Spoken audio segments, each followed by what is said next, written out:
Hello दोस्तों, आपका स्वागत है हमारे यूट्यूब चैनल में। आज हमारा टॉपिक है विश्व पर्यावरण दिवस क्यों मनाते हैं, यानी 5 जून को। ठीक है, तो 1972 में संयुक्त राष्ट्र संघ ने इसकी विशेष रूप से चर्चा की, जिसमें स्वीडन की राजधानी स्टॉकहोम थी, जिसमें 119 देशों ने बड़े गंभीर रूप से विश्व पर्यावरण दिवस के रूप में जो मनाया जा रहा है, इसमें बहुत गंभीर रूप से चर्चा की।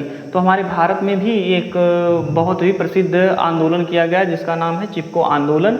1970 में इसका प्रारंभ किया गया। सबसे प्रसिद्ध आंदोलनों में से क्या एक था, ये उत्तराखंड यानी उस समय यूपी का ही भाग था, जो चमोली जिले किसमें चमोली जिले के गोपेश्वर गांव से प्रारंभ हुआ था।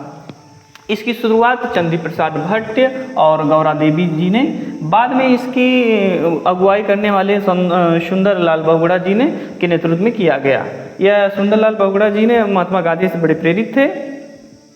इसका प्रभाव 1983 में पीएम इंदिरा गांधी जी ने हिमालयी क्षेत्रों में वनों की कटाई पर 15 साल तक का प्रतिबंध लगाने वाला विधेयक पारित कर दिया। यानी कि 15 साल के लिए उसमें चिपको आंदोलन के तहत क्या था, उस वनों की बड़ी तेज़ी से कटाई चल रही थी, तो वो क्या थे, व्यापारी लोग थे, वो व्यापार करने के लिए आए थे और बड़ी तेज़ी से पेड़ पौधों को काट रहे थे, जिसमें से गोपेश्वर गांव के लोगों ने बहुत बड़ा मतलब आंदोलन प्रारंभ करने में उनका सहयोग था, जिसमें से ये चंडी प्रसाद जी और गौरा देवी ने विशेष रूप से वहाँ पे मुख्य भूमिका निभाई थी।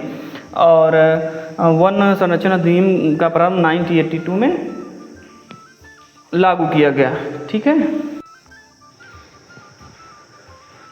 तो विश्व पर्यावरण दिवस 5 जून को संयुक्त राष्ट्र संघ ने 1972 में, और जिसमें 119 देशों ने भाग लिया इसमें। तो हमारे भारतीय समाज में देखिए, जो ऐतिहासिक चीज़ें हैं, बिश्नोई समुदाय का एक पर्यावरण संरक्षण में ऐतिहासिक योगदान था। तो 18वीं सदी में आप लोग देख सकते हैं, 18वीं सदी में राजस्थान के बिश्नोई समुदाय, जो हमारे राजस्थान का बिश्नोई समाज था, तो पर्यावरण में बहुत ही अच्छा योगदान उन्होंने किया। तो 1730 ईस्वी में जोधपुर के एक राजा थे, तो उन्होंने खेजड़ी नामक पौधे को काटने का अपने सैनिकों या अपने वहाँ के कार्यकर्ता से आदेश दिया कि वहाँ के खेजड़ी नामक पौधों को आप लोग काटो। तो वहाँ के लोगों खेजड़ी को, पेड़ों को बचाने के लिए, जो अमृता देवी थी, वो अपने प्राणों की आहुति के लिए वहाँ पे कुछ लोग मृतक हो गए, इसमें 362 लोग अन्य लोग भी थे, जिसमें विरोध किया उन्होंने।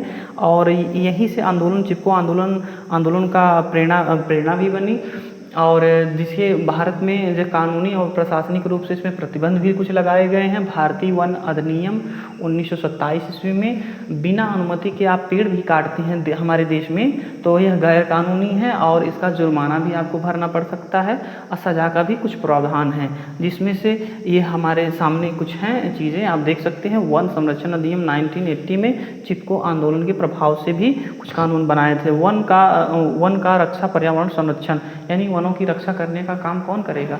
यह जन जागरूकता के माध्यम से आप लोग ही, हमारे देश में वनों के संरक्षण में आप लोगों को बहुत बड़ा योगदान होना चाहिए। जो हमारे उत्तर प्रदेश में भी है वन संरक्षण अधिनियम 1976, इस कानून में 2019 में इसमें कुछ संशोधन भी किए गए हैं, जिसमें 29 प्रजातियों के पेड़ों को काटने के लिए वन विभाग से क्या लेनी पड़ेगी? अनुमति लेनी पड़ेगी। तो हमारे देश में कुछ ऐसे ही कानून हैं जिसमें ये सभी भारतीयों को जानने का अधिकार है। ये आप लोग जानिए और इसका सदुपयोग करिए। जो भी पेड़ पौधे काटते हैं लोग, तो इसे बचाने के लिए आप लोग उसमें सामने बहुत चढ़ बढ़ के आप लोग भाग लीजिए। Thank you so much.